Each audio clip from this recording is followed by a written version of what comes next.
ఓం శ్రీమాత్రే నమః. Hello all, welcome to Anjani's wonder world. Last వీడియోకి కంటిన్యూషన్ అండి ఇది. పొద్దున్నే 5 o'clockకి విజయవాడ నుంచి స్టార్ట్ అయ్యాము. అంతర్వేది త్రివేణి సంగమం చూసి అంతర్వేదిలో కొలువై ఉన్న శ్రీ లక్ష్మీనరసింహస్వామి వారిని దర్శించుకొని ఇప్పుడే పాలకొల్లు వచ్చాము. అయితే ఇంతకీ మేము అంతర్వేది ఎలా వచ్చాము అనే జర్నీ వీడియో చూసారా? ఒకవేళ చూడకపోతే ఆ వీడియో లింక్ కింద డిస్క్రిప్షన్ బాక్స్లో ఇచ్చాను, క్లిక్ చేసి వెళ్ళి చూడండి.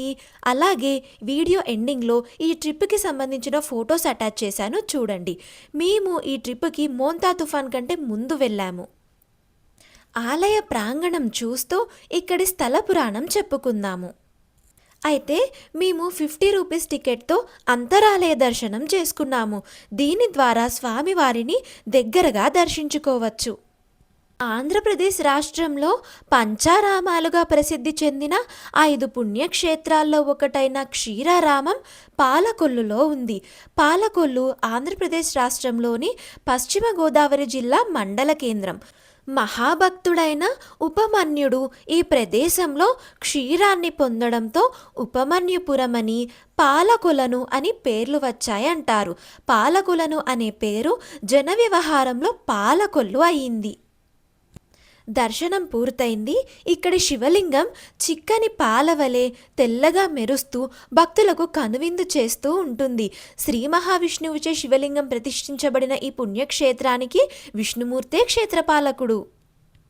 ఆదిశంకరాచార్యుల వారు ఈ క్షేత్రాన్ని దర్శించి ఇక్కడ శ్రీచక్రాన్ని ప్రతిష్ఠించారు.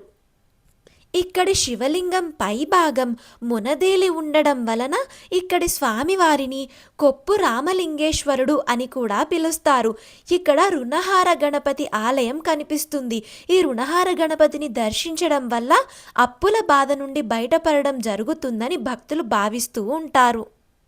ఇక ఆలయ చరిత్ర విషయానికి వస్తే, పూర్వము కృతయుగంలో తారకాసురుడు అనే రాక్షసుడు ఈశ్వరుని గురించి ఘోర తపస్సు చేయగా దానికి శివుడు మెచ్చి ప్రత్యక్షమై ఏమి వరం కావాలనో కోరుకోమని అడగగా స్త్రీ యొక్క గర్భము నుండి పుట్టని వాడి చేత మాత్రమే చావు ఉండేటట్లుగా వరం పొందాడు. అంతేకాక శివుని ఆత్మలింగాన్ని కూడా పొందాడు. ఆత్మలింగాన్ని తన కంఠహారంలో ప్రాణరక్షణగా ధరించి వరబల గర్వం చేత దేవతలను బాధిస్తూ ఉండేవాడు. అప్పుడు దేవతలందరూ వెళ్ళి విష్ణుమూర్తిని ప్రార్థిస్తే స్త్రీ యొక్క గర్భము నుండి పుట్టనివాడు ఎవరు అని ఆలోచించగా కుమారస్వామి అని తెలిసినది. అప్పుడు తారకాసురుని మీదకు కుమారస్వామిని యుద్ధమునకు పంపించారు. కుమారస్వామి శక్తి ఆయుధము చేత తారకాసురుని కంఠంలో అలంకృతమైన అమృతలింగాన్ని ఛేదించడంతో అమృతలింగమునకు బాణము దెబ్బ తగిలి 5 ముక్కలయ్యెను. ఆ భాగములలో ఒకదానిని క్షీరపురి అంటే పాలకొల్లు యందు విష్ణుమూర్తి ప్రతిష్ఠ చేసెను. రెండవది ద్రాక్షారామమున దక్షుడు ప్రతిష్ఠ చేసెను. మూడవది కుమారస్వామి తన పేరున సామర్లకోటలో కుమార భీమేశ్వరునిగా ప్రతిష్ఠ చేసెను. నాలుగవది భీమవరంలో చంద్రుడు తన పేరున సోమేశ్వరునిగా ప్రతిష్ఠ చేసెను. ఐదవది అమరావతిలో ఇంద్రుడు తన పేరున అమరేశ్వరునిగా ప్రతిష్ఠ చేసెను. తరువాత త్రేతాయుగ కాలంలో ఈ పాలకొల్లు క్షేత్రంలోని శివలింగమును శ్రీరామచంద్రమూర్తి పునఃప్రతిష్ఠ గావించి పూజించినట్లుగా ఇక్కడి భక్తులు విశేషముగా భావిస్తూ ఉంటారు. ఈ ఆలయములో పంచగణపతులు, శివపంచాయతన దేవాలయము, పంచలింగములు, పంచదేవేర్లు, పంచమండపములు, పంచద్వారములు, పంచోనందులు మరియు పంచశిఖరములతో విరాజిల్లుతున్నది. మొత్తానికి ఇవి అండి పాలకొల్లు మరియు పాలకొల్లులో కొలువైయున్న శ్రీ క్షీరారామలింగేశ్వర స్వామివారి ఆలయ విశేషాలు. గుడి టైమింగ్స్ విషయానికి వస్తే పొద్దున్న 5:30 నుండి మధ్యాహ్నం 12:30 వరకు ఓపెన్ ఉంటుంది. మళ్ళీ సాయంత్రం 4 నుంచి రాత్రి 8:30 వరకు ఓపెన్ ఉంటుంది. నేను మీకు ప్రీవియస్ వీడియోలో చెప్పాను కదా, ఇక్కడ పీచు మిఠాయి, పిచుక గూళ్ళు, పూతరేకులు, జీడిపప్పు పాకం, హల్వా ఫేమస్ స్వీట్స్ అని అన్నీ తీసుకోలేదులే, కానీ పీచు మిఠాయి, పిచుక గూళ్ళు అయితే తీసుకున్నాము. ఒక్కటి 100 రూపీస్ చెప్పారు.